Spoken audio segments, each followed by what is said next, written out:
Hello, everyone, and welcome to the Civilian Principles Podcast. The point of this podcast is to kind of spread information upon the masses that I feel like has been gatekept from the tactical community. Uh, Today, we are going to be going over the video this prior week, which was the realistic civilian response loadout. I've got three very, very, very awesome guests in the podcast with me today. The first one is going to be Alex. What's going on, guys? Sniper background, D-list actor, D-list comedian. Really, just tons of reconnaissance experience, years in different various countries. So, yeah, hopefully I can give somebody something. All right, hell yeah. The next person is going to be Red. Hey, I'm Red, certified Redneck Infantryman and avid outdoorsman. How y'all doing? Hell yeah, Red. Good to see you. And then the next person we're going to be going over is the artist. Hey, I'm the artist for Task Force Stoomer, and I'm the civilian element of this podcast, and I'm excited to get into it and see what we can learn or what's different between the civilian military world. And I am Will. I am the founder of Civilian Principles, and I've got about a decade worth of desert warfare, shooting competition experience, and tactics all in general. Part 2, Everyday Carry Ready Bags, Chest Rigs, and more. A good segue into where I think is going to be the most controversial part on this podcast. So we're going to go over four things here, right? And the first one is your everyday carry. And I kind of want to hear what you guys talk about, or what you guys are carrying every single day, versus what you carry maybe in your free time. But this gets into the whole civilian response loadout kind of thing, right? Your EDC is your main. How do I fight to my sustainment? How do I fight to my rifle, my chest rig? How do I get to certain things that I need? So in the video I talked about the three main things you're going to need. One is going to be your cell phone, right? Your first and foremost. Taking down a government and its cellular infrastructure is extremely hard to do. And if anyone doubts that, go look at what the US has done over the last 30 years. It is hard. We can get it done in a week, right? But when shit pops off, the first thing that an enemy nation or a fighting force or whatever it is, whatever you want to call it, first thing they want to do is, one, shut down the media that's even trying to report this stuff. Two, take away your ability to talk to other people. And three, take away your ability to have luxuries, right? So your first one's going to be your phone, right? And, I'll go through these three and then you guys can chip into what you guys maybe add or take away from it. But your phone, again, one thing, access to media, right? You might get an Amber Alert or, a national weather survey, whatever that the government can do to mask it. But having that thing, it's going to tell you, hey, this is what's going on, right? Maybe I'm checking Instagram on my lunch break and I see that, the Canada has invaded New York. It's such a wild thing to say out there, but, whatever it is, you're having that access, right? And then I can start gathering my information to other people. Hey, something bad is really happening right now, and here is what we've talked about. Here's how we need to get to it, right? And then same thing with your phone comes maps, right? So like Mil GPS, really good app to have. We'll give you 10-digit coordinates. You can write down, you can put markers on there, whatever the case is. You can save it on there. You can download maps so you can have it available offline. And there will be a video about how all that works in the near future. Absolutely, yes. Artist is 100% correct. That should be one of the ones coming up shortly. Sorry, I'm drinking too many Coors Banquets. Right there with Thank you, Red, on that one.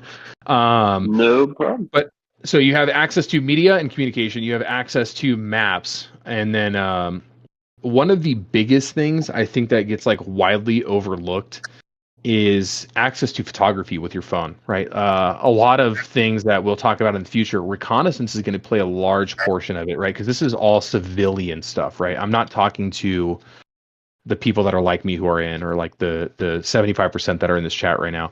I'm talking to the normal everyday person, right?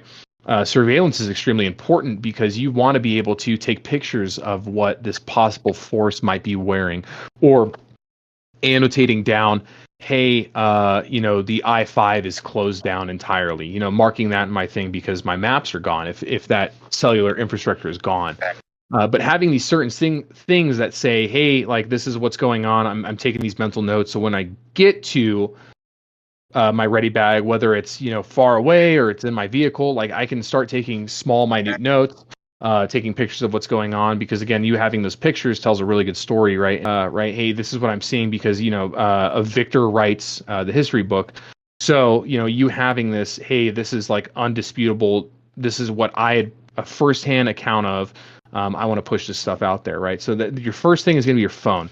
Your second thing, all right, now this is where I might lose people or I might gain some people, is not your firearm, but it's your medical, right? If something is to happen where you need to get to a response bag very quick, the likelihood of you having to return fire or engage an enemy is going to be small. One, you're not going to want to do that at such a low profile of you being a one-man person, right? Because I don't think for a majority of people in the United States are going to be working with their fire team at all times. But having this medical where if something is to happen, you can render aid for yourself. And this is going to seem very selfish, but at the end of the day, fuck you. If I have medical on my person for my EDC purposes, that is for me specifically to use. That is not for anyone else to use. That is for me and only me, because I don't know what's going to happen when, and I'm not going to risk losing that tourniquet on someone else and then I get my cherry pop. Because at the end of the day, it's your EDC everyday carry is for guarding you and then your loved ones, right? So if I can't guard them because my leg is shot and I'm bleeding out and I didn't have that tourniquet, I'm kind of a liability at that point. And same thing. So, I talked about having a cell phone. The two things. Yeah, what's up? I agree with what you're saying about the it's for me. That's what an IFAC is. But if one of you wants to say what the acronym for IFAC is real quick. Individual first aid kit. Cool. Yeah.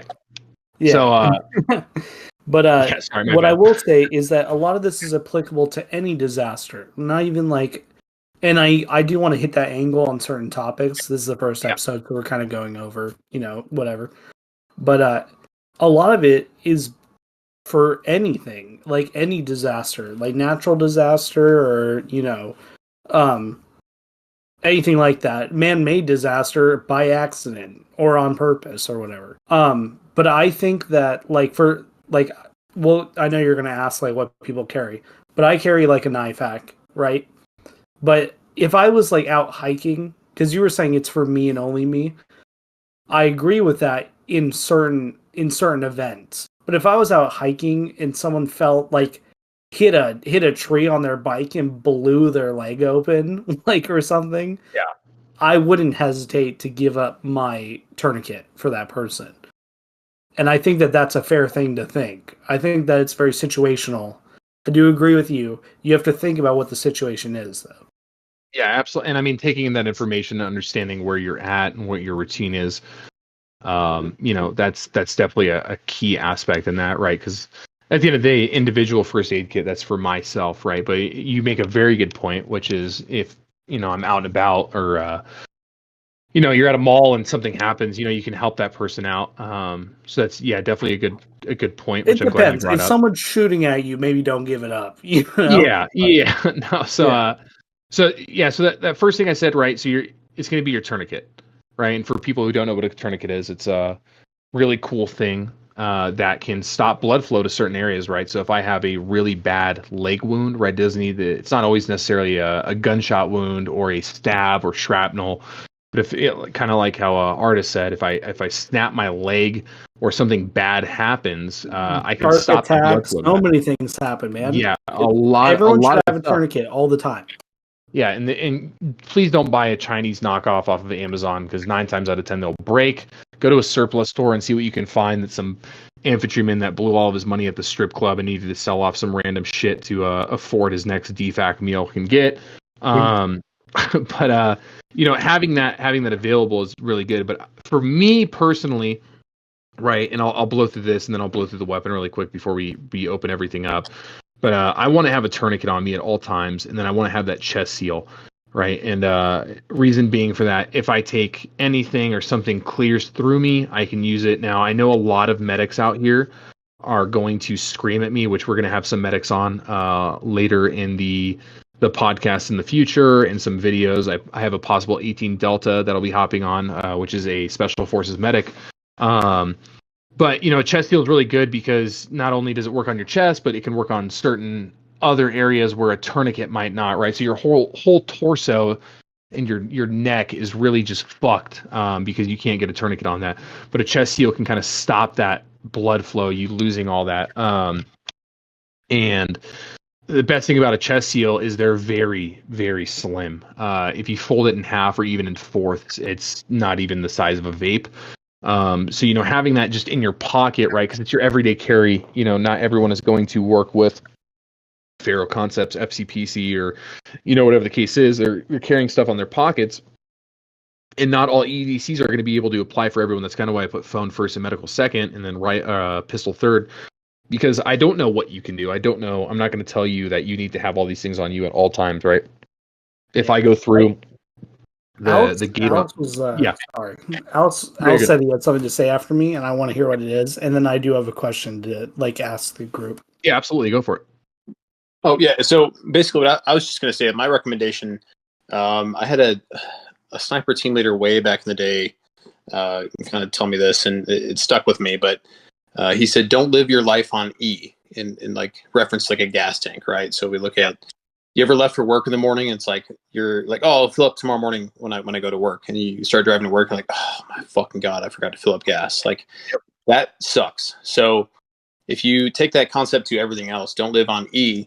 Your gas is full. Your phone battery is charged. You have enough medical supplies to sustain whatever it is that you think may occur in your daily life. Just apply that to other things. Don't live on E, if that makes sense. So that's absolutely. That was pretty good advice. And with that, so we've got our tourniquet and our medical, right? And even what Alex said, right? Don't leave every day on E. Don't start out with that, right? A part of that could be your knowledge in whatever you have on you, right? You want to be as well prepared as you can. So understanding how to use these things, right? How do I apply a tourniquet? How do I use a chest seal? Does it really only need to be between the navel and my sternum, or whatever the case is? Understanding that. So I do think you bring up a very valid point, Alex. But the last thing I'll talk about for the EDC portion before I really open it up and people can talk about what they carry and things that they'd like to see people carry, or just ideas, is at the end is your pistol, right? Because a lot of people that are listening to this might be military or might not, or might be working a government job where they can't bring a firearm into work, right? And I'll say this right now, I'm not giving legal advice, but do what you can handle. But for the military aspect, right, we have what's called RAM, which is I don't know the acronym actually for it, but it's Random Vehicle Inspection is what we all call it. But if I have that firearm on me and then I go through that and for some reason they notice it either in my vehicle or on my person, I am fucked. And there goes my source of income. There goes a lot of things. So that's why I'm kind of putting it last. And that it goes to understanding your routine, understanding what your job is, and understanding how you're going to and from work, or what your leisure activities are, whether it's, a Saturday and you don't have work, or you carrying your pistol on you at all times. But I think really that's the last thing I need to worry about, because again, I'm not trying to fight off something with just a pistol, right? I'm not going to take on a whole platoon size element with just myself and a Glock 17 and extra mag. And I know one thing that Artis is going to bring up here is going to be knives. But the bare basic three for me is going to be phone, medical, and then a pistol. So I'll open it up for everyone who wants to say their piece or their experience and ideas. Go ahead and discuss. I'll go Okay. first. So that's Okay. good. Or does no, Red you want go. Okay, so You go. first of all, my comments on the EDC portion. I always carry a multi-tool and a flashlight consistently everywhere I go. That's and that wasn't talked about in the video, and that's why I think the podcast is great, is because it's hard to get everything in a video, man. Like, it's hard to think of every individual little bit and piece of life when you're discussing it. I really didn't think it was this hard, and yeah, doing the script for it was a nightmare. Yeah, man, there's so many things, and that's why that's the difference between making a video and a class. And I think that's what the podcast kind of interacts with is that in between where it's like we can think about it. I carry a multi-tool. I carry a multi-tool that specifically has a external knife, so I don't have to like open up the whole thing to activate the knife. And then I carry a nice flashlight. And then I also carry what's it called? I'm so sorry, I'm fucking blanking. I carry a fanny pack with medical and a lighter. So I have a fire starter always with me, like a fresh lighter. It's just in there forever. And if I'm going like, into a restaurant where my car is like, I don't know, like 50 feet away, I don't bring the medical because it's easy to access. But sometimes I do, sometimes I don't. It's like 50-50 depending on the scenario. But it's like most of the time, if I go past like a distance where I'm like, it would be hard to get to my car, like I bring that pack, like that fanny pack every time. I do have something to say about firearms, which is what you said, where it's very permissive based. Some people live in that very on the tip problem where it's like I go to jail, like, right? And you can't survive in jail. You can't deal with problems. You can't protect your family in jail. I gauge it on a few things personally. And I'm gonna say this is all a joke, haha.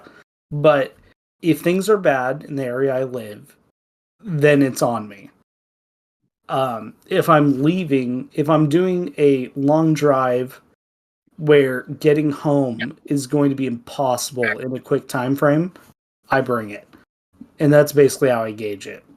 Like, because like it is a real risk, dude. People live in states where like you can't ever get a concealed carry. It's never gonna happen. They act like it is and it's not. The process is insane. You don't have the money to pay for the classes. It happens to people, But I think gauging your scenario is important. And it's like civilian life, Like if we're gonna go to a college class, you got to bring a paper and a pen. And I think of it in that same fashion, where it's like, are things bad right now? Cool. Who cares what the law is? Just kidding. But that's my Minecraft. thought process. In Minecraft, In Minecraft, yeah, there we go. In Minecraft, that's my thought process. Do I live in a really shitty area that's consistently full of crime? Who cares? And I think that that's really important. I think that, like, first of all, I will say all the concealed carry, every gun law is unconstitutional, fucking horrid. I hate it. Straight up, that is Task Force Doomer's take. But yeah, I think that situationally, like, if I'm just going like 5 minutes down the road in the little area I live in, like, if I meet someone who's gonna fucking bop me up, dude, it is what it is. Like, But I think that situational awareness, considering if it's worth it, that's what it is. Like I used to live in a really bad place and I carried every day and it was illegal as shit and I don't care. It was a horrible place to live and it is what it is. Yeah, no, absolutely. And I'll open the floor back up to anyone else or, everyone else that wants to speak. So to cut in real quick, kind of in line with what Artist was saying, I hate the term everyday carry because it just insinuates this is what you carry every day. I mean, literally is what the term says. Oh, yeah. And it's very situation based. Like, if you're going to a wedding, congratulations. You're probably not going to have that IFAC and a fanny pack thrown on your suit while you're dancing with everybody or stuff like that. So, yeah, there's things that are nice to have on a daily basis, but you also shouldn't listen to anyone when it comes to what that is for you in like the big scheme of things. Like, obviously, cell phone, things like that, great. You should always have it. I don't know anyone who doesn't have it anymore. But like, yeah, I like to have a knife because even in the army in today's world, I'll have people come up to me all day long asking to borrow my knife, which is why it's so dull and I need to fix it. But yeah, carry a knife, everyone. Side note. Everyone, like 50 years ago, every single person had a knife. Sorry to cut you off, Red. Carry a knife. It can be a fixed blade, whatever. Carry one. It's so weird that no one carries one anymore. All right, go ahead. And that's the thing. Like, if I'm at work and I'm in my uniform, then I'm gonna have a multi-tool on me because I'm constantly doing things that require me to pull a multi-tool out and fix this or fix that or do this. But like some people, like my sister, she works at a hospital. She is not allowed to have a firearm, so I got her a knife, and she actually ended up using it to protect herself 2 weeks after I bought it for her. So I was really happy that she had that option. But like, I mean, gun laws, like we were talking about, it's not illegal to carry a gun. Not legal advice, but it's not illegal to carry a gun into a place that says you can't, as long as it's not a federal building or a hospital. It will get you trespassed. They can ask you to leave, and if you don't, congratulations, you just trespassed. But you want to carry a gun, carry a gun. Not in a federal building, not in hospitals, places like that. Definitely not schools or anything stupid. And then make sure you have what you need every day. Or at least if you end up using it once a week, probably should have it on you. A knife's a good start. A phone's a great start. Obviously your wallet and things of that nature. But, I mean, you'll see people's EDC hauls, and you're like, holy shit, you're carrying around 45 pounds a kid. Yeah, you've got AT4s like broken down in a backpack. Like, yeah, that's not what you're carrying. You're like, I have my glass breaker and my multi-tool, and it's like, seems a little redundant, but okay. Well, here's the thing. Crowbar up my ass. Consider like an oopsie, right? Consider an oopsie, because we're all human and it happens, right? So you leave the house, you're driving to work, or you're already at work, and you're like, oh wow, the EDC thing that I just listened to, about this crazy Tim Kennedy podcast and all these EDC things I bought, I forgot every single one of them. All right, so what does that mean? I mean, simply put, you need to be aware of your surroundings. You need to be looking for things that can be weapons, things that can be exits, and things that you should be avoiding because you don't have said items. So just keep that in mind. You leave the house and you forget your items, and that's on you, and you'll probably pay the consequences for it. But you have to start going through the thought process of, okay, what's useful and what do I need to do now? So just have a plan if you forget your shit. Oh, especially, yeah, 100%. Like my dad, he always taught me, he was like, drive like everyone on the road's trying to kill you, because they probably are. And you could apply that to everything. Like, if you act like everyone's going to be the worst possible version of themselves, maybe not act like it, but expect it, then you'll always be pleasantly surprised when things go right, and you won't be caught off guard when things go wrong. And you know what Alex said too, which one, damn you for being so goddamn well spoken, which I shouldn't have been surprised inviting you on this podcast, because you speak this way at work. It's not just an alcohol fueled thought process. But one thing Red said too, which I mentioned in the video, right? I hate the term Minuteman. Because realistically, you're not going to be able to get to your shit in a minute or be prepared in a reasonable time. Conditions aren't going to be favorable for you when something happens. Right? That is the whole point of an enemy's job, is to make sure that you are in the worst possible predicament, and then they're going to kick stuff off, whether it's COVID-20 or our stock market crisis, whatever it is. Right? There's going to be a point where it's like, hey, this is not good for you, so hey, we're gonna come and mess with you. So the same thing with like EDC, right? I don't carry a firearm every single day, and that's because I'm terrified of the Uniform Code of Military Justice taking my money away and taking my way to provide for my family and fund the necessary things that I like to do. But yeah, like understanding where you're at, and again, Alex, you said it really good. If you don't have these things with you, you make that human error, which we all have done, understanding to get out of there, right? And I know some people that are listening to this are going to say, oh, that's just paranoia. Why do you need to do that? Like, and you're going to see people that, combat veterans from anywhere from 2000 to now, like, oh, I assess every single exit, and I assess, there is a certain cringe factor to a lot of that, because a lot of dudes are just faking it because nothing's really happened in the last 10 years. But there's also the real side of it, which is like, yes, I do need to understand where I can get out of, because if something is to happen, that's not where I should start focusing on it. It shouldn't be a knee-jerk reaction for me to be like, oh, that's where an exit is. I should already know these things. I should know that if I go to the movie theaters, I can use those little divider poles as a bat to maybe bludgeon someone or something or break out a window. Those are all very, very good points that you guys brought up, and you can add to your. And Red, you'll be pissed at me for saying this, but for your everyday carry. But the other thing too is like, with that, we brought up the illegality of carrying a firearm with you. I do believe at the end of the day, when you can get access to that firearm and carrying that firearm, do it.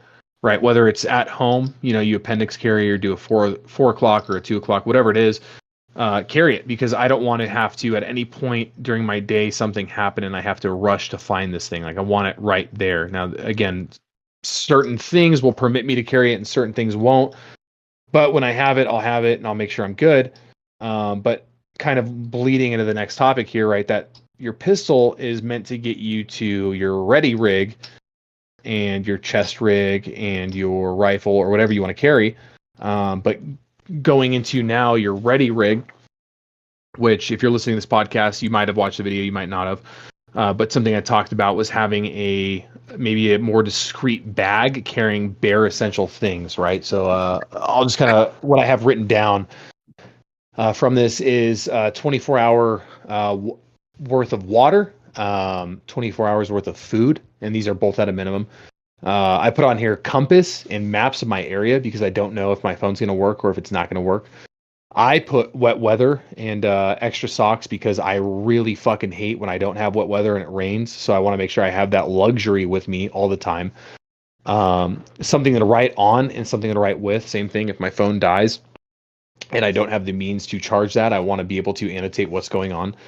And then just carrying more medical, extra chest seals. At this point, when I have a bag, maybe gauze, Band-Aids, because not everything is extremely severe. You might just cut yourself on something. And having that Band-Aid, whatever type it is, whether it's a 1x4 or a 4x4, having that to kind of patch myself up is going to be really good. And then in that bag as well, outside of my chest rig or plate carrier, if that's what your ready rig is or your ready bag is going to dictate, is having extra magazines. But on the and I'll open the floor here in a second for everyone to talk about it. And I know I just shotgun a lot of information at you, but that bag in specific, you don't want it to scream, I have a firearm. I might be a possible threat for an invading force or a civil unrest scenario, whatever it is. And one thing I brought up in the video that I really liked was this guy had a tennis racket bag. And he had an 11.5 carbine broken down and stuffed in there. He had a suppressor, a chest rig, and a few other things, right? It could hold a tennis racket. It looked a little bit bigger than that, but that's very discreet. But that's there saying like I'm not sticking out like a sore thumb with a massive 511 backpack and 30 different patches on the outside of it, and like one of them says like kill meter, it's at Mach retard, or having a massive duffel bag that says U.S. Army across of it or Marine Corps. I don't think Air Force would ever carry that nonsense. And even if you have a blue JanSport backpack, you could still break down everything that we've kind of talked about and throw it in there. But your whole EDC is to fight to this thing, which is going to help you sustain. So I'll open up the floor for you guys to discuss what you should have in your ready bag. Maybe if you like something I brought up, or you say, hey, that's fucking stupid. Whatever it is, I'm going to open up the floor to you, and I'll actually I'll point this off to you, Alex, first, since you went last time. You'll go first this time. Yeah. So, I mean, essentially, it comes down to don't be so low vis you look high vis, if that makes sense. Like, just don't think about it too much. But if you try too hard to blend in, you will not.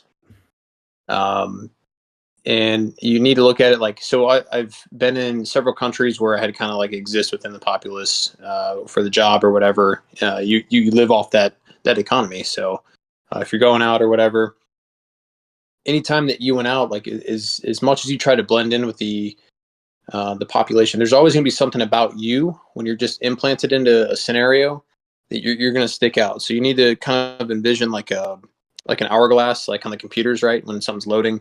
that hourglass, it tips over, and you've got now a timer essentially to where you need to remove yourself from that situation. So that's kind of how you need to approach these like quote unquote low vis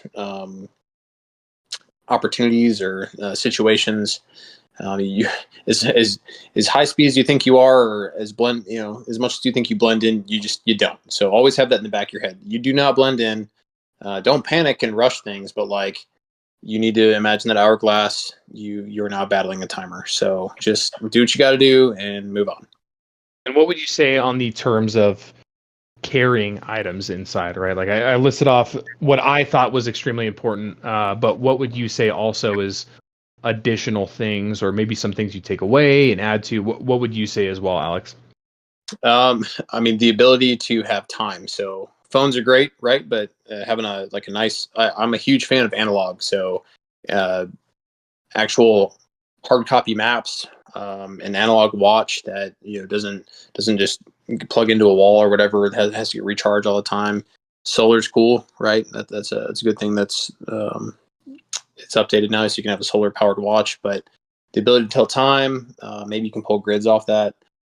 A map or something that tells you where you're at. So knowing what time of day it is, knowing where you're at, and then knowing like how to get somewhere, that's clutch. Obviously, like your knives are always great. I think they make. I have I'm trying to remember what company it is. It's like a polycarbonate, I want to say. So it's not metal detected. Yeah, non-permissive blades. Yeah.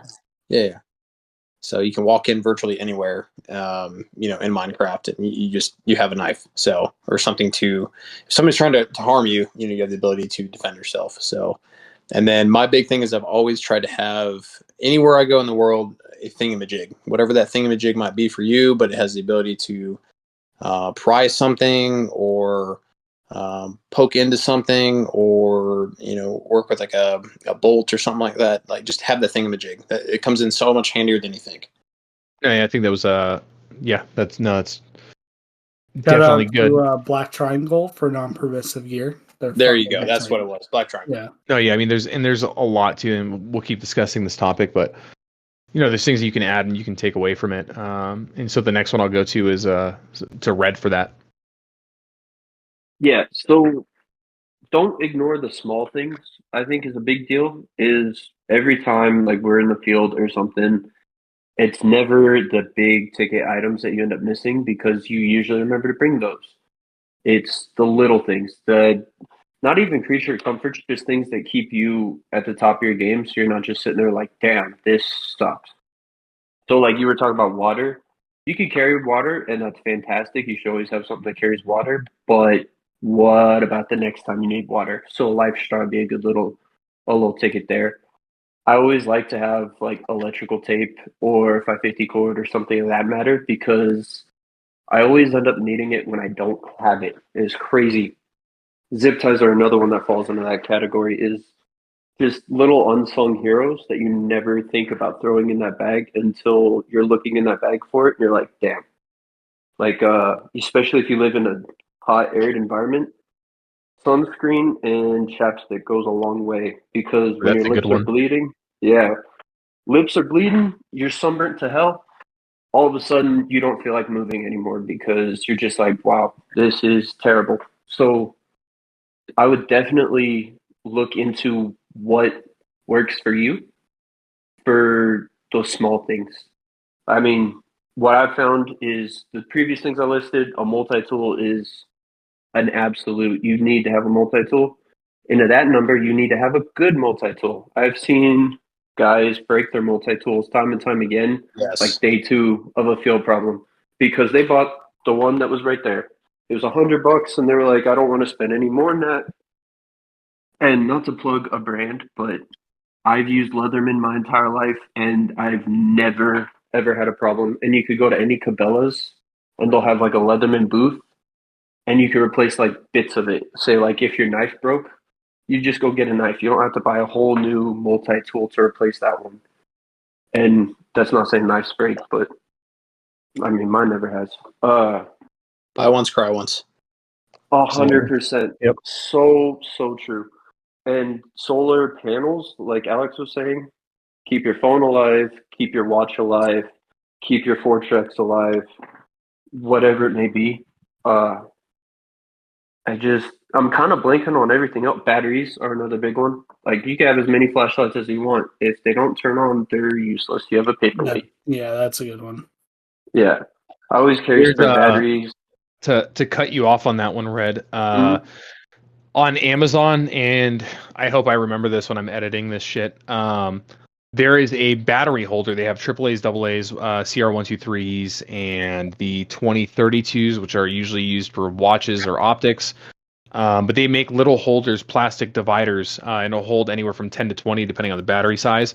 And it keeps them all, one, waterproof, but two, they're not making contact with any metal or anything else. So it has, and it can at least hold a charge for a sustained period of time. So for anyone listening, I'll drop that in the description as well. But yeah, that's a really good thing Red brought up. But sorry, go ahead, continue. Sorry about that. No, it's hilarious that you say that because I'm literally looking at mine right now. It's not one of the bigger ones. It's one of the ones you can put on your battle belt or your kit. And it just it'll hold, I think it's 6 AAs and like 8 to 12 CR123s. And mine is from a company called Therm. They work for me. There's probably different ones out there. It doesn't matter as long as it keeps them dry and close at hand. Great. It also makes sure that they're all in one spot and they're not just rolling around at the bottom of your bag because the packaging decided to disintegrate on you or whatever. And then you were talking about rainproofing, right? I bring a tarp to every single field problem, even though I live in a place that probably doesn't require bringing a tarp. Every field problem, but it's not just for rain. You get shade. You get a nice, comfortable like mat to lay on if there's briars and brambles and what have you. And every single time I bring it out, everyone's borrowing it, and it still blows my mind that people aren't buying their tarps. Like, if you are seeing someone close to you have something that works, maybe consider adopting the thing that's working for them into your daily routine. Don't be steadfast. Always be like revisiting items. Like, have I used this item in the last year? Is it beneficial? Is it just taking up space? What have I been thinking I should have brought? And to that matter, take this bag, go camping. If you can't go camping with this bag, then it's probably not a good bag. I like that a lot. That's kind of what I view it as, is like, it's sustainment. It doesn't matter what you're sustaining for. It's sustainment. I fuck with what you said a lot. Oh, caffeine. That's another big one. So like, I don't know if you use nicotine or caffeine, but don't think all of a sudden you're going to be fine without it. It sucks. Also, caffeine is a big one if you're trying to stay awake. Maybe it's not a good idea to go to sleep. You can put caffeine pills in there. Each pill is like a cup of coffee. They work all right. 5-hour energies are great because they're so small and they can fit in your pack real well. Or I don't like them, but some of the guys like them. They got these little caffeine pouches that you can put in your lip, kind of like tobacco. Dry. Yeah, those. They work for some people. I don't really care for them, but to each their own. And I will attest on the caffeine withdrawals, right? Because my first deployment, I got really addicted to amps, and I'm gonna get hit on by every veteran ever. But shit, what are they called? You get the Rippets. I got addicted to those, and then I went to a thing, and I didn't have them on me, and it was a few days, and the first day I was fine not having it. The next day is when I actually started getting sweats, migraines, all that shit. So like, especially what you're saying, Red, even something as simple as like chewable caffeine tablets, right? If you know you kind of rely on that, and like you said, you think you're going to get away from that and you're going to be fine, you're 100% mistaken, because that will come and bite you in the ass. So definitely having that, again, from personal experience, I can attest to that. Like, that withdrawal sucks ass. It depletes your energy. You're focusing on 9 other things, and your brain's kind of fried. So having that to sustain you is really good. But yeah, sorry, I'll let you guys talk. I think Artist was next. Yeah, I have one thing to say about what we all just talked about. I would have not considered it until we just discussed and I thought about it more. Dude, put a Zin pouch in your kit, dude. Like, shout out Zin, man. There's a reason a lot of the military is addicted to nicotine, dude. As I've started working out pretty seriously lately, and a lot of like long movement sort of stuff. And dude, if you put a Zin in, man, it boosts you so much. It hits you, dude. It helps. Like, not all the time, you know, you don't need to be addicted, but like it could really improve your situation if you were in a Big bad Tobacco. spot. Shout out Big Tobacco, dude. Just be careful, because if you're not used to it and you take one that's a little too strong, it will make you sick. So Yeah, spit for sure. If you put it in there and like if you put it in there because of this podcast and in the apocalypse, spit it, bro. Like, do not drink all. Don't swallow. Unless you're like Alex, who just is very straight edge. Like, the most caffeine this guy gets is from his insane pre-workout or his pre-workout shakes and all that. But yeah, like, if you're not addicted to it, still carry it because it can help, right? Caffeine and nicotine are very good stimulants when it comes to moving bowel movements. But also giving you that little extra edge. And again, sorry to cut you off, artist. I'll let you go. You're good. I have a couple of notes actually for this specific section that I've been waiting for. So one with the maps. Me and Will talked about it a lot. Dude, buy road maps. Like, that used to be, everyone used to have to navigate by road maps. They're easily accessible on Amazon. You can go into some gas stations, they have them, etc., etc.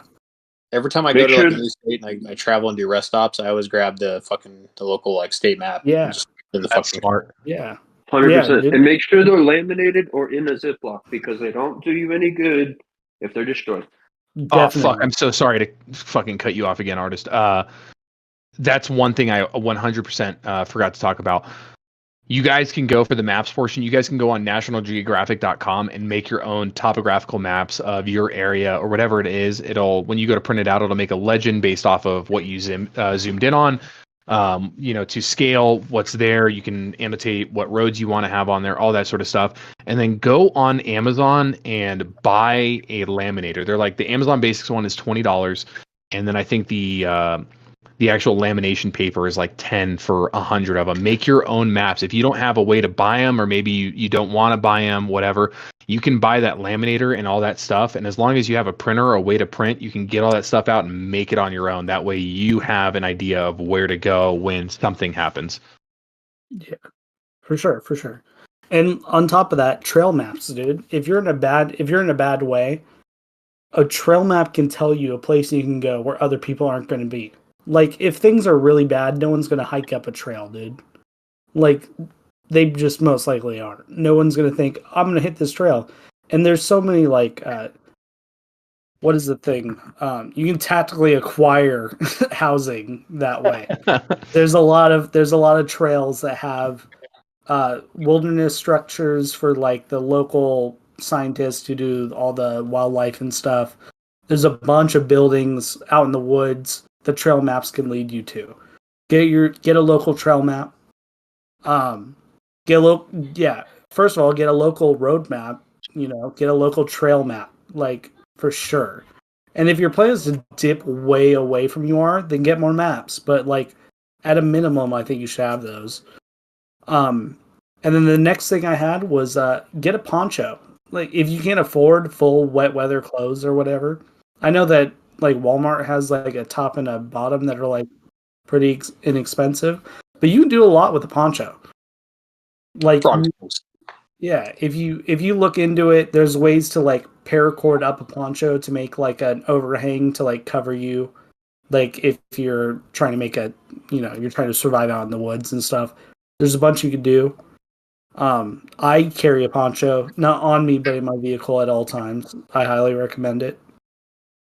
And then my other addition would be binoculars for your vehicle. We didn't really go into that, but observation, we kind of did. Observation is a big key. If things are going down really bad, you don't want to have to get up close to something to figure out it's bad.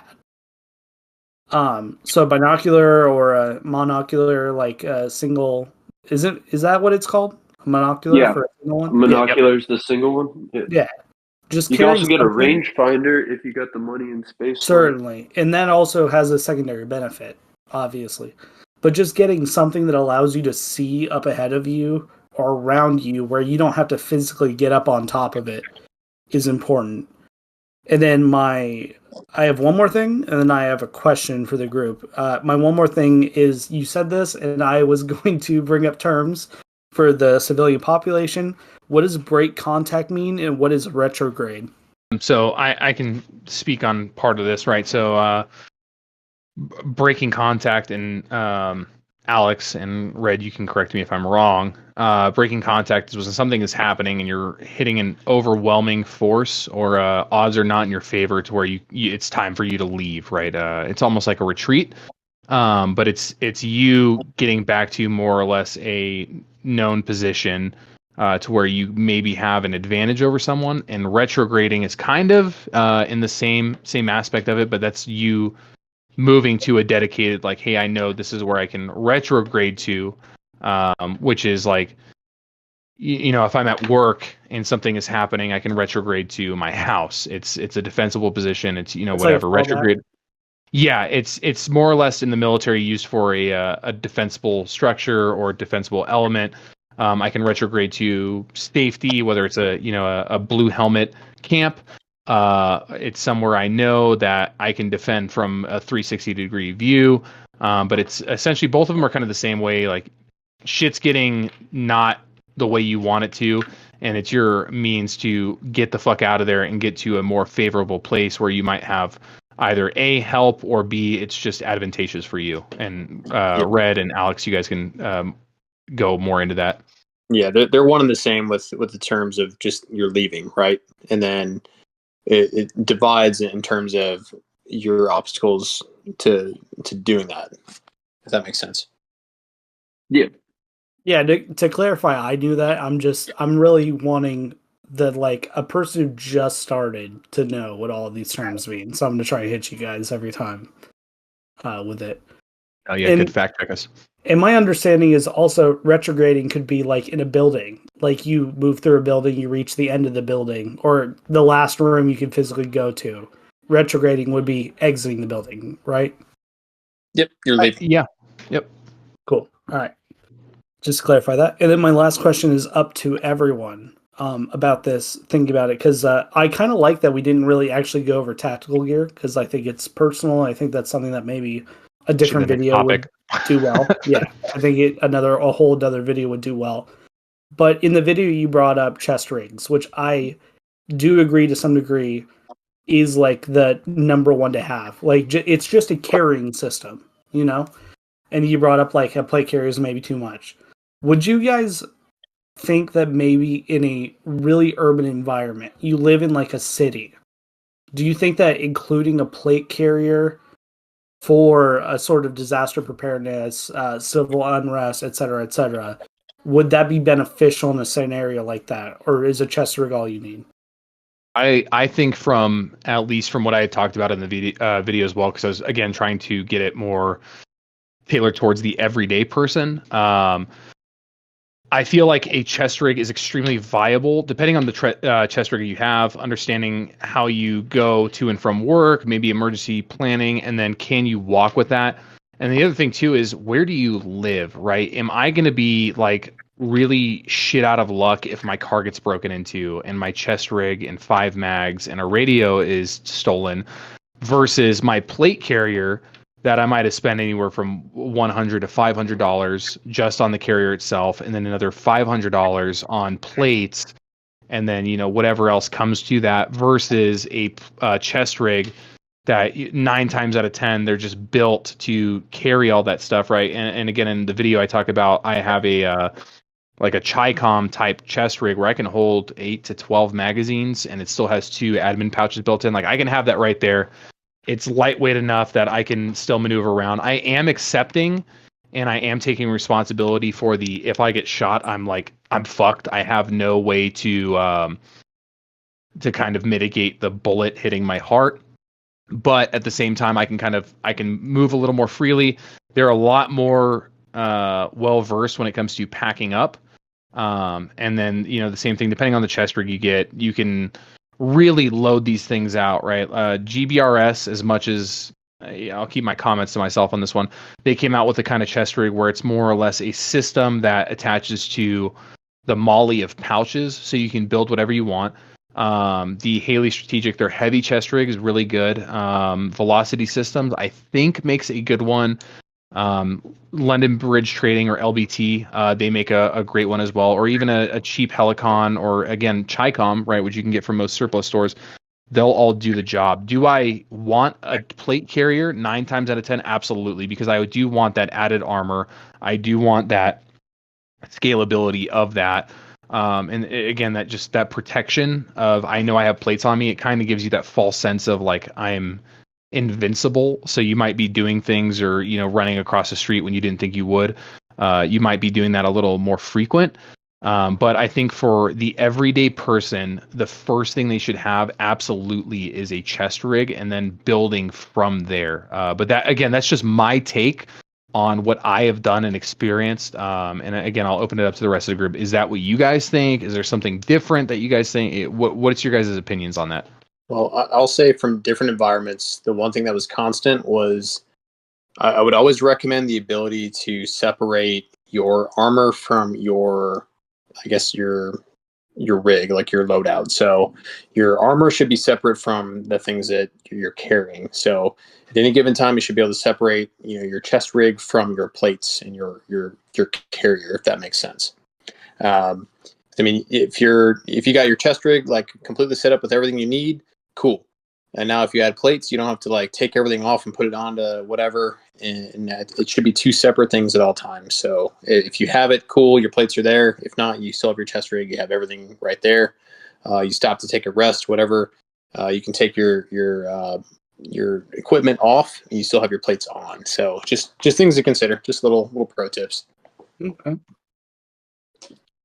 So I have kind of a nihilistic viewpoint on this topic, and feel free to disagree with me, because I'm sure there will be some dissension. But to me, body armor, right, like your plates and all that, that is just to increase survivability. You get hit, your buddies can grab you, pull you out, send you to a medical, so you get better. In the situations we're talking about, you're probably going to be short on buddies, and you're definitely going to be short on medical. There's not going to be anybody coming to like medevac you out of there. You got to do it all yourself, right? So in that case, I see the extra 20 pounds of plate almost being a drawback. You'd rather move quickly because, sure, yeah, you could catch around in your plates, and that's all well and good. It's still going to knock you on your ass. Even not like the actual physics of it, but you're getting punched in the chest at 1900 feet per second. It's going to hurt. Your plates don't last that long. Maybe 5 rounds of 5.56 and they're cooked, right? And you're on your ass, they're going to be on you in a second. So personally, I think in a situation like we're describing, outside of the military or law enforcement, plates are more of a hindrance than a help. Yeah, the situation will dictate. Of course, 100%. But like, if we're just doing our one man thing, then obviously you're greatly increasing your vulnerability. But I don't know. Yeah, and kind of what Red's saying too, like and Alex brought it up too, like situation will dictate. There's a lot of times where your situation, you're just kind of you're gonna have to make do. But having it is what it is. What do you? Yeah, like whatever's going to be favorable for you, like go for it. But the other thing too is like I see a lot of the civilian side of YouTube starting to lean towards like METTC for everything, and I think it's a fucking cop out because for our job, yeah, METTC dictates because we can be anywhere that we might have not trained, or there might be certain things that we should have on us that we didn't, and it's all METTC dependent. But I think for the everyday person, 95% of their life is spent working for, towards retirement. METTC kind of goes out the window for a lot of things, right? You understand your route. You understand what you're going to be doing. You're going to understand the environment. You're going to understand a lot of those things. So you can base off of, fact of what you see on a day-to-day basis. You can make your kit surrounding that. And what Alex said, situation is going to dictate that. Do I need to take things off? Do I need to add things on? And I absolutely agree with that. But I think there's another side of it too, is that even applicable for you? Does it make sense for you to take that off? And again, and I'm not trying to disagree with anyone here, which if I disagree with them, I'll tell them. But again, for the whole purpose of this podcast, like getting you guys thinking, like what does this mean for you? What does a chest rig mean for you? What does a ready bag and your everyday carry? What does that all mean for you? Is what we're talking about applicable? Is what we brought up applicable? All those things. So yeah, I'll open that back up to whatever you guys want to see. Real quick. Yeah, real quick. So a lot of that comes down to just understanding your role. Okay. So if that's military side, right? If I'm a sniper, that's my role. I'm going to build my kit based on that. So in that same aspect, if I'm a civilian, my name's Craig. I work at Best Buy. And if something happens, I need to just get home to my family. So am I building my kit to, hold down the parking lot and go toe to toe with whatever the adversary is? No, I am getting home to my family and getting home safely, or I'm holding up in my, place that I work. So what do I need to have for that role? So just, in summary, understanding your role and building your kit based off that. The unfortunate part of all of this is there's no one rucksack loadout or one kit or one thing that's going to cover everything, right? Because life throws anything and the enemy always gets a vote. So understand your role, what your purpose is, whether it's to get home to the family, the wife and kids, or to defend your place of business, if it's a family-owned business, whatever it may be, and build it based off of that. Yeah, no, I couldn't have said that better myself. No, that's very well spoken. I think artist, I saw maybe it popped up once or twice. You wanted to say something, or I might be wrong. Oh yeah, no, I was just what he was saying, and that's why my question was specifically geared to urban areas. Would having a plate carrier make sense in an urban area in addition to a chest rig? And originally my question was like a slick plate carrier, something you could put under a chest rig. Yeah. And I think that you guys all had interesting takes, and I do think that it could, if you're I don't know, you guys are all kind of who needs it, which that's what the point of the conversation is for. But I think it could have value if you're in not necessarily a bad place where you're worried, like you were mentioning, worry about stealing. People would steal your shit. But there's a lot of places that are extremely urban in the United States that aren't necessarily criminal, And that's kind of the question I was running at, was would it be advantageous or not?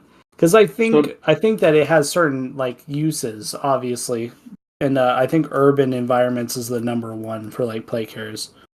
Yes. Yeah, no. So don't get me wrong at all. I love plate carriers. I love my plate carrier. I just think, like we were saying, it's very moment dependent. Like, what are you trying to do?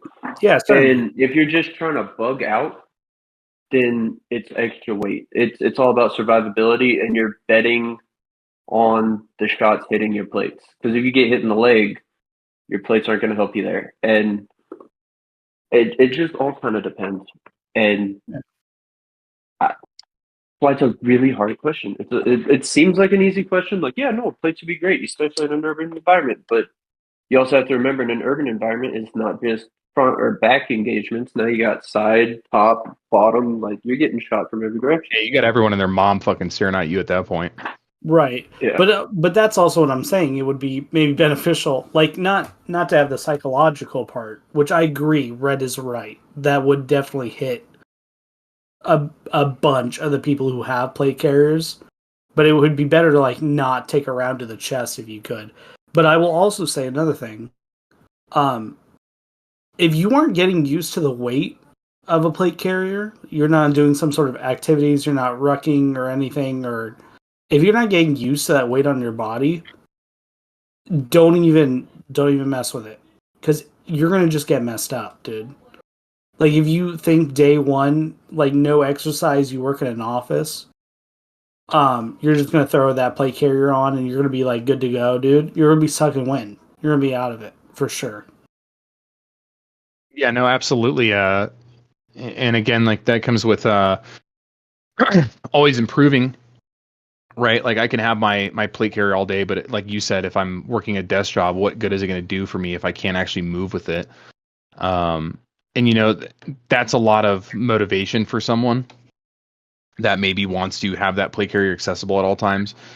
Is, oh fuck, like how do I? Because I mean, and you know, the three of us can attest to that. Like seeing guys day in day out that outside of, you know, mandated PT, they don't do anything. So when it comes time to moving, they're slow, sluggish, they're easily fatigued because they're not used to that.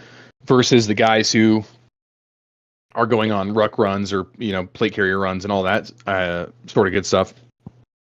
You know, that you're able to see who has been really trying to better themselves and who hasn't. And I'm not saying that if you're not, you know, constantly out there rucking, you're not doing yourself a favor. But at the same time, like, get used to that weight, because there's going to come a time in your life where you're going to have to put extra weight on, whether it is a plate carrier or a ruck, or maybe you're hauling your child who's 15 years old and maybe almost your weight. What are you going to do at that point? And yeah, I mean, and again, like, I'm glad we're having this discussion because this is a very loaded topic, because this has been like beaten to death on YouTube. This is what you should have in a shit hits the fan scenario and you're bug out, whatever.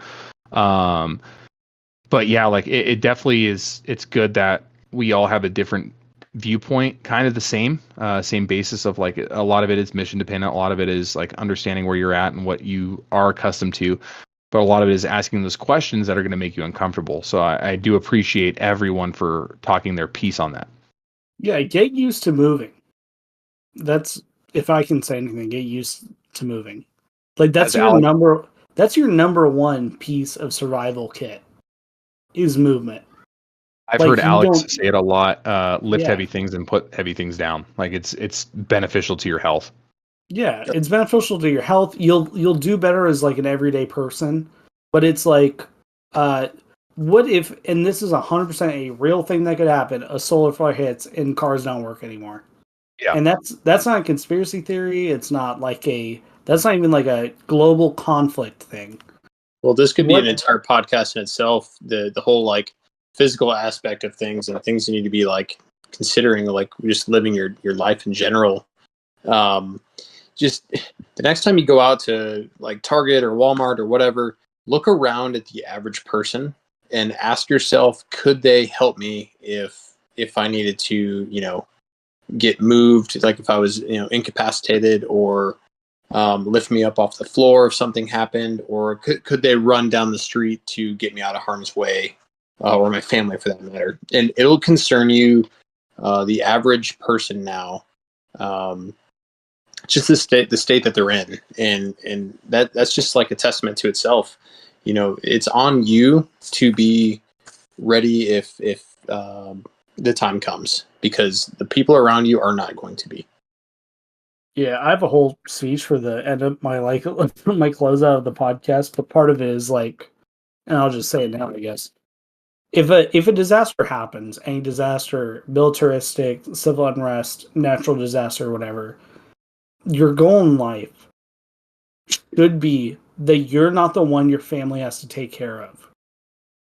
Like, you can be, you know, you don't have to be a leader. You don't have to be the one who makes all the calls. You just can't be the one that people have to take care of in the first place. That's my mindset. Like, you got to just be on the level. And it's like, if you want to push further and you want to be like a fucking, you want to push the furthest of your physical and mental capabilities, God bless. But you just can't be the dude or girl or gal. I don't know how many girls are going to watch this. But you just can't be the one that everyone else is having to take care of the whole time. And that's what, like, I'm really about this podcast, is like that mindset. Yeah, there's a page, I think Task Force 383, they coined, you know, be an asset, not a liability. And that's, you know, for the military stuff, but that can be echoed through anything that we do. Oh, yeah, absolutely. I mean, and that's the biggest thing at the end of this is, you know, how everyone has said at this point is you want to be you don't have to be the subject matter expert in everything, but you don't want to be the 5'2", 280-pound troglodyte that everyone's going to have to turn into a rucksack at some point or another and have to carry around. We have one more thing to discuss, and then we'll go into closing comments. So the last thing I'm going to discuss, right, and this is, I'd say, equally, if not more controversial, right, to this civilian response loadout of what you can get to relatively quickly, what's going to work for you and your environment, and what's going to help you is your rifle, right? And I'll talk about my personal experience with this really quick. So I was a huge proprietor, and I still am, of buy once, cry once, right? But as Alex mentioned before, right, understanding what to extract from information-wise, right, you don't have to just buy the newest Geisley URGI or BCM, right? Which I'm not putting those rifles down. Those are excellent. They're used by like NATO death squads and fucking, every top tier unit in and of between. But you also can do the research and figure out what works for you, right? So like my rifle, right? Which you guys don't have to talk about your rifles. But my rifle, I have a 14.5, right? One, because I'm over 6 foot. I'm well over 6 foot. So I'm long. I've got gorilla arms that touch my knees. So I want to be able to, get a full purchase on this rifle. But 14.5 is also really great because you get a lot of terminal ballistics, internal, external, all those good ballistics. But out of a 14.5, it's really great, especially when you pair that with a round like M855 or M855A1. And then when you add a suppressor to that, you do see some muzzle velocity jumps, which that'll affect your point of aim, point of impact.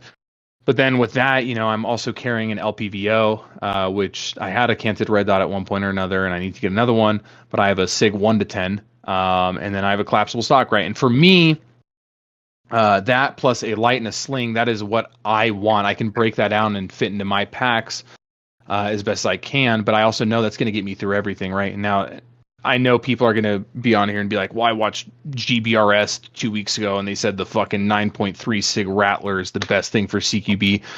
Marines were clearing fucking Fallujah out with 20-inch rifles for a long time. The Army was doing a lot of good shit in Iraq and Afghanistan for a long time with 20-inch rifles. So a 14.5 is extremely more maneuverable than a 20-inch, and a 10.5 is more maneuverable than a 14.5. But you start having that trade-off of terminal ballistics, your range, how spread out your shot grouping is going to be on target, all these things. But for me, right, I'm carrying a 5.56 based weapon with a lot of magazines. It's relatively cheap, especially shooting M855A1, which I wish COVID wouldn't have happened and I can spend like 4 cents a round, but I can't. But 14.5, 5.56 with a magnified optic that I can use it sort of as a red dot when it's at the 1 powered, but at the 10 power I can really see, even if I'm not engaging and maybe I forgot my binos, if I have my rifle I can still see out 10 times roughly what my naked eye could see. And then if I needed to do something, which you really wouldn't be, but if I needed to, I absolutely have that capability of doing. But again, I built my rifle out. Like I'll tell you guys right now, I'm using a Roscoe Bloodline 14.5 barrel. I have the Geisley Mark 8 14-inch, or I think it's 13.5-inch rail system. I've got a BCM upper receiver. I've got a BCM bolt carrier group, Radiant charging handle. I've got an Aero Precision M4E1 lower with a BCM BNT trigger group. And then I can't remember exactly what my buffer system is set up to. But I also have a suppressor and then a Surefire light, right? That is perfect for me. That covers everything I absolutely need. Oh, and I forget the Ferro Concept Sling. But that covers everything I could possibly need in a rifle. I can still clear out a room if I need to, which I'm not going to want to, especially as a one-man kind of thing, unless I'm defending my house. But for everything before that and after that, this rifle will cover it. There's no such thing as a do-all rifle, but this rifle will do everything I can need it to, and it'll probably... This rifle will outshoot me at some point or another. But and again, I'll open the floor for discussion here. But like I'm carrying a 14.5 5.56. Like if you want to talk about it, you can, or just talk about what you guys would like to have in a scenario where anything can happen. And I'll open this up with let's see. I think we went Alex first this last time, so we'll go Artist this time. Cool. Yeah, I have some stuff to say. The first one is commonality of ammo. If you're going to purchase firearms, I would purchase the ones that are in the most common ammunition type across the United States. I think it's important for like if we're going outside of like just disasters into like civil conflict or foreign invasion. What is the most common ammo type like across the US? It's like you got 5.56, you got shotgun shells, and then you got 9mm, right? So I would advise personally, but like have fun. The other thing is I want people to have fun. If you want to buy an AK, buy an AK, but you should have an AR, is my opinion. Yeah. How about your homies have? Huh? Just always have what your homies have. Like have what your homies have. Yeah. Yeah. That's a good thing to say. Have what your homies have, and then like what's going to be locally available to you. Like a lot of people went and bought AKs because they're cool, and then they're struggling to find ammo, and it's like you just don't want to do that. You want to get something more than 5.45. Yeah. God, don't even get me started. But yeah, you just I would my biggest recommendation would be commonality of ammo. And then my other two things would be get a flashlight. Everyone has to have a flash. So many YouTubers have talked about this, but I'm going to just reiterate for the podcast on the assumption that someone who has no understanding whatsoever is watching. Get a flashlight. Yes. You need to be able to identify targets at night. You're not going to have night vision. The people who do have nods already have flashlights. I'm not talking to you. You're going to need that for sure. Get a good one. Don't get like an Amazon weird one. Get a legit one. And then I'm gonna bring some up real quick though on that note because you brought it up. Go for it. So nods, right? They're cool. They're awesome when they work, but like all things that are electronic, things fail. So if you do not have a backup, you're wrong. Which is right back to the point of having that white light. Have a flashlight. Yep. Yeah, I have night vision, and I still have have a white light. White light is a flashlight for brand new people. I still have a white light on my rifle. And then my last thing I would say is figuring out, like Will talked about with the magnified optics. I am a firm believer that you should go etched reticle if you can. Batteries aren't always available. And like if things are really bad for continual time, like a continued amount of time, you're not going to get access to batteries. It is what it is. You're going to have what you have on stock and then what you can trade, etc., etc. You're not going to have them for all time. Etched reticles, especially like LVPOs, I know they're making like big surgence, and I'm not trying to shill for them. But I also think that having, like, as a civilian, you do not want to be, and it's like Will said, you do not want to be kicking indoors as a civilian. It looks cool as fucking videos. It's sick. Do it in video games. You're not going to be doing that in real life. Most of what I imagine you would do in a real conflict is observation or ambush tactics, if necessary, for whatever is occurring. Who knows? Mm-hmm. Stack security. Yeah, you want a long range optic or medium range or something. Like red dots are cool. They require batteries. The batteries die. There are no batteries. That's bad. Get an etched reticle. This is just my opinion, obviously. And like we said, it's not gospel. You don't have to do what I'm saying. We talked about that. I'm not trying to be like that. I'm just saying this is my opinion. An etched reticle that has the ability to zoom out is very important. And you don't even have to use it for fighting, dude. It's like it's another monocular. You can see things way ahead of you. Without engaging, you can make better decisions that way. You have more tactical information of what's going on in your environment if you can like zoom in and see past your normal view. So those are I'm double checking my notes. That's it. Those are my opinions.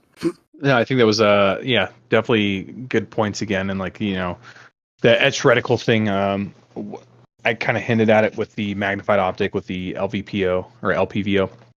But having that thing that if I have an aim point, right, which they're bomb proof, which they're awesome optics,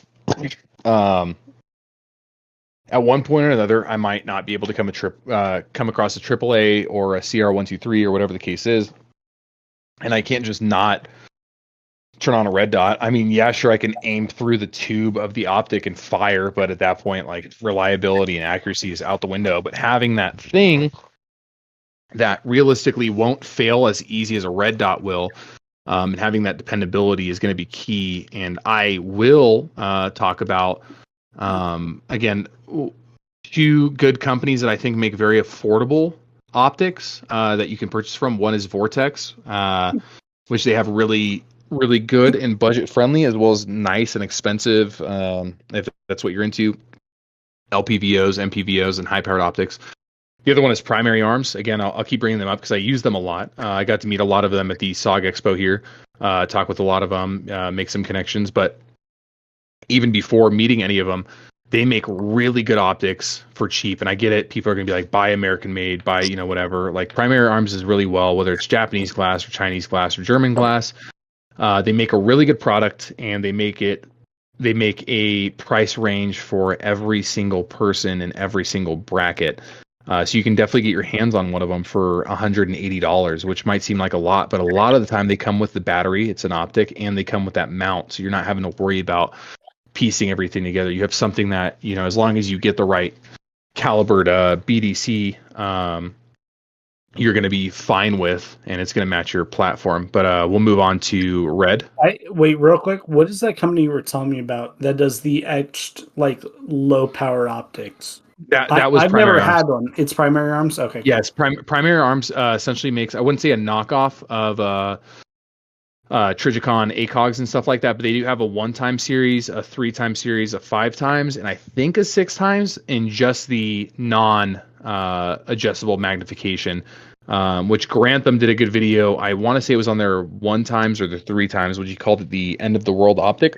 But then they also do, again, they do pistol red dots, they do regular red dots, they do etch reticle red dots, which is a lot of their, I want to say it's their Cyclops, and again, I'm probably wrong on this, but they have a budget line, they have an expensive line, but they also do LPVOs, MPVOs, which is, LPVO is a low power variable optic, MPVO is medium power variable optic, and then you have your high power optic, which could be a 10 to a 35 or whatever the case is.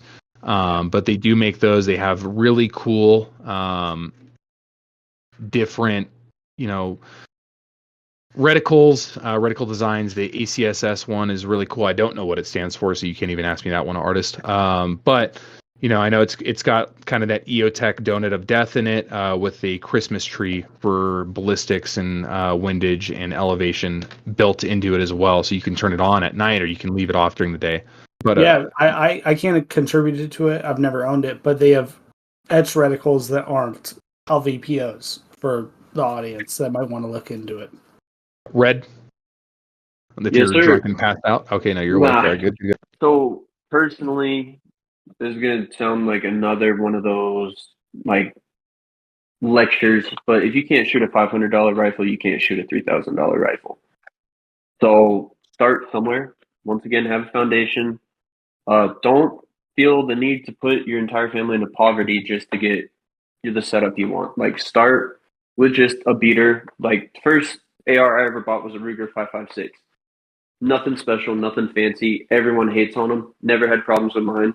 And in the end, when you go to make a bigger purchase and invest more into a firearm, you now know what you like, what you don't like. This is what you're looking for. And congratulations, now you have a beater rifle that you don't have to be as gentle with. Don't bother.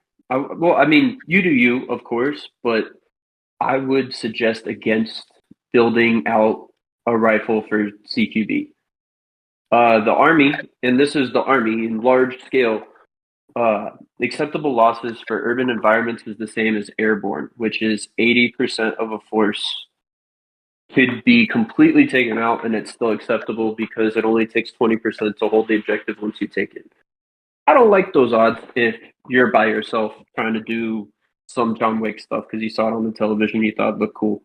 So focus more on more of a reconnaissance bill, I guess is what they call it. But Recce. like they were, yes sir, like they were saying, like the LPVOs, stuff like that. If you have access, which any military first responder, anything of that has access to GovX, GovX has crazy discounts on Vortex optics. And say you don't have access, just go to your local fire department and then become a volunteer. It's all it would take to get you access to that website. Costs you nothing. Plus, you get a little bit more experience with medical and response measures and things of that Physical nature. fitness, dude. That's a good shout out, honestly. Hell yeah, commit fraud. It's not fraud. It's not fraud. You are Yeah. a first responder, but I mean, it gets you a lot more access to information you probably wouldn't be around. And it also opens doors for you.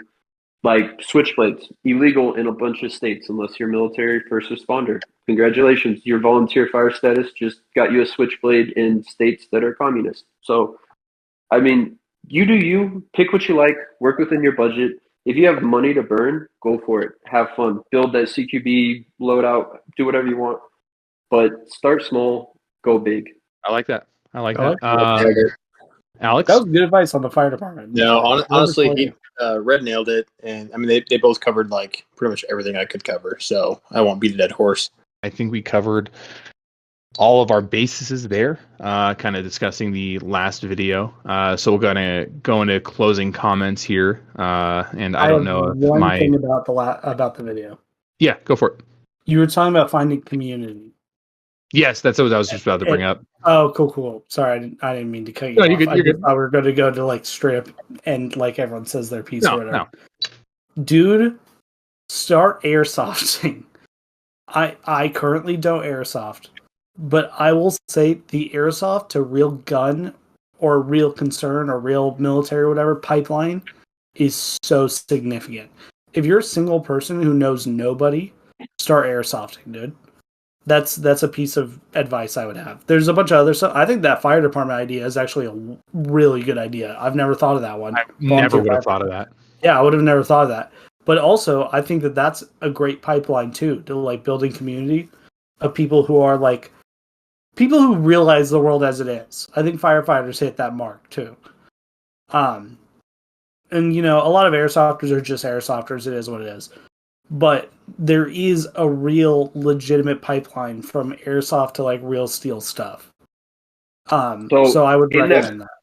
On that note, so the military uses dummy rifles, which for the people at home, a dummy rifle is just like a mock-up of like an M4.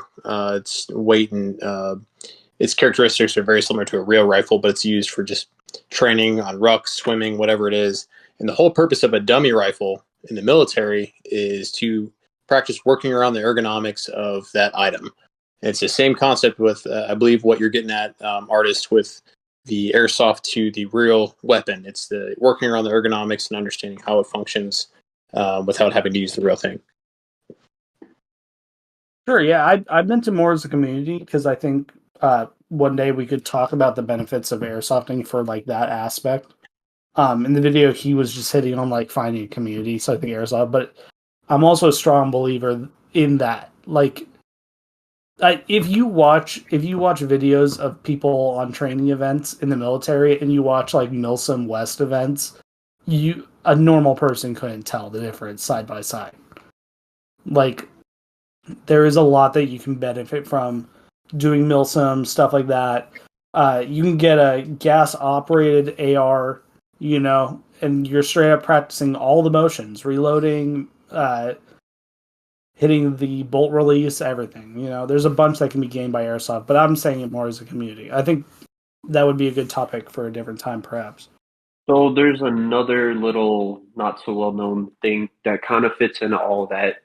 And I know it was in the police department where I lived, and I actually started doing this when I was in college for my criminal justice degree, was talking to some of the police officers that I was working with. They were talking about how they needed volunteers.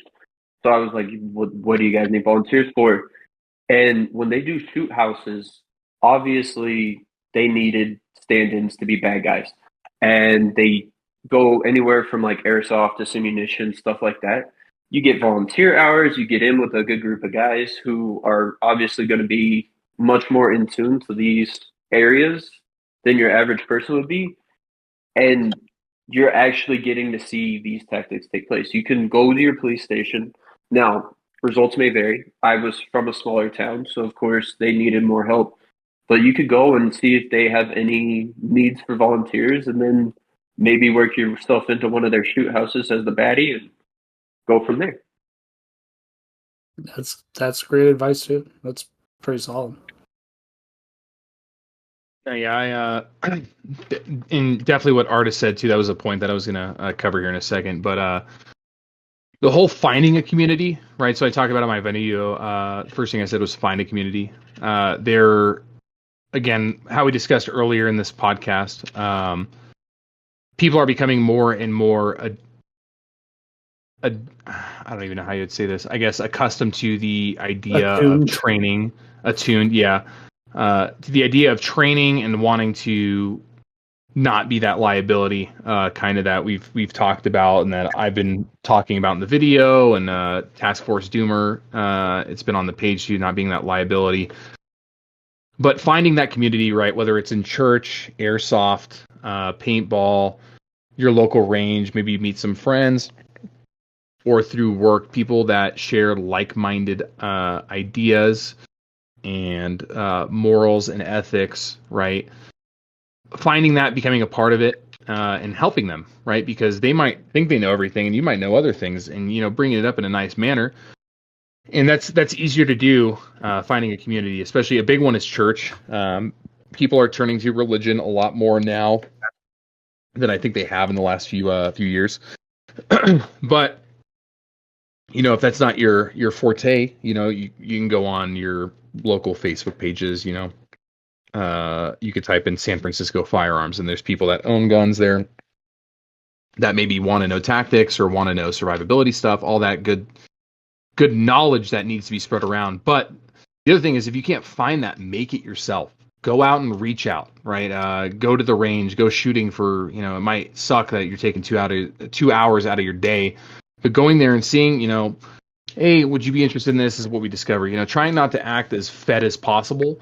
You're not trying to seem like you're doing some homegrown shit, but understanding that there's going to be a clientele or a basis of people that want to know these things, and if they don't, maybe it's, hey, you're just a shooting buddy, and you're talking about things like if me and Alex are talking about one thing, and then Artist listens in, he's like, oh, I'm actually really intrigued with that. You can start building a community off of nothing and spreading this knowledge and all this information that we've talked about through the last 2.5 hours on here.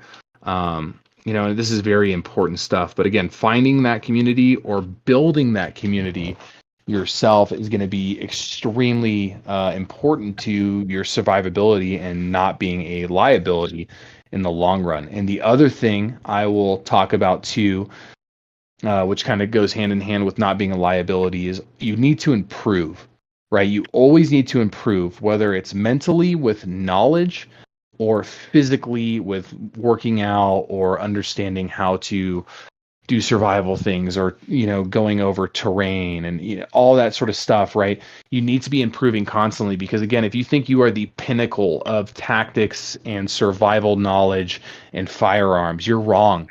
Someone out there has been training their entire life to fucking kill you, and there is going to be that opportunity, whether it's a year from now or 100 years from now, where that can be offered to you, and you can either flourish in it or you can turn into a weed and stick to the ground, right? And you can become someone's favorite loot drop when they pull your nods off of your dead body, and now they're using it, right?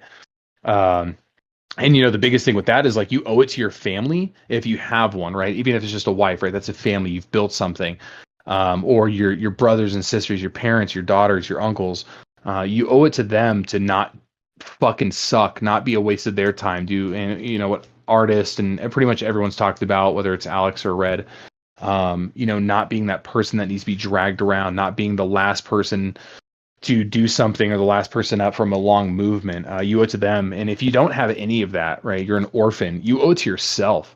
you don't want to get there and regret that you didn't take the 2 hours out of your day to work out, or, the 3 days out of your week. You don't want to sit there and be like, fuck, I really should have watched T-Rex's Arms video on how to shoot, or Milspec Mojo's video on how to shoot faster, and I'll plug this guy, Corporal's Corner. That guy is like the god when it comes to outdoor stuff. And if you guys haven't watched them, please go look up Corporal's Corner. That guy has everything outdoors. Really good guy. Same thing with Outdoor Boys.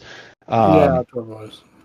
But there's a lot of knowledge out there that we won't cover just because, one, we're not SMEs in that subject. We can cover a lot of stuff, but there's some things we just won't cover because we can plug whoever has that better knowledge, and we can point you right to that. They've been doing it for 50 years, just outdoor survival stuff. And we'll try to help you guys out as much as we can. But at the end of the day, like, you guys also still need to extract that information from everyone else.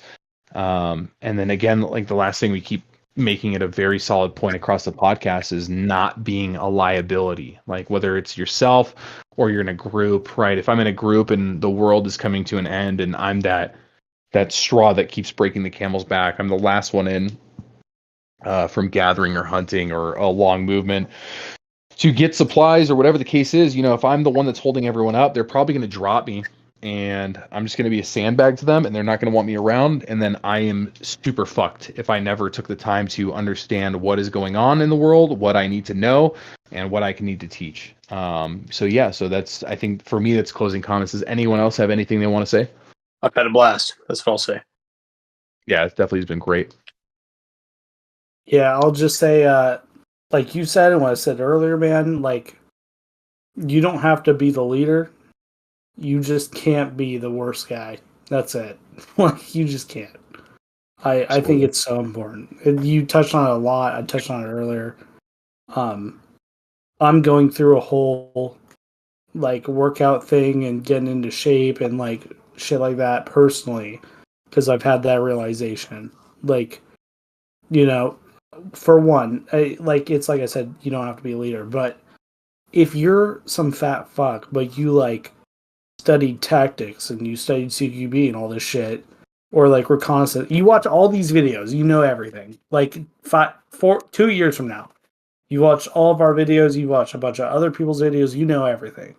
But you're some, like, fat dude who, like, can't move a mile with, like, a 35, 45-pound ruck. No one's going to listen to you. And, like, that sucks because we all want to think, like, well, we're all humans, like, we're all, like, equal, we should be valued and stuff. It just isn't how real life is. You can't be the worst part. You don't have to be the best. You don't have to be the guy calling all the shots, the leader. You don't have to be that, but you can't be the worst. You got to get better, man. Don't make your family take care of you. That's my last thing I have to say. That was it.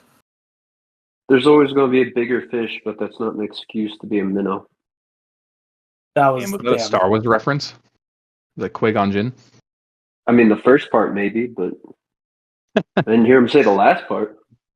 That was pretty good, honestly. That's good. Yeah. That was very good. Well, to the viewers, if you made it this far, which thank you, I guess. Stay tuned for next week. We're going to be covering some survivability stuff and maybe some shelter improvisation. But thank you for listening. Again, like and subscribe. If not, that's okay. Again, the whole goal of this podcast and this channel is to get information out to the masses. Things need to stop being gatekept. Thank you, and I hope you enjoy your weekend.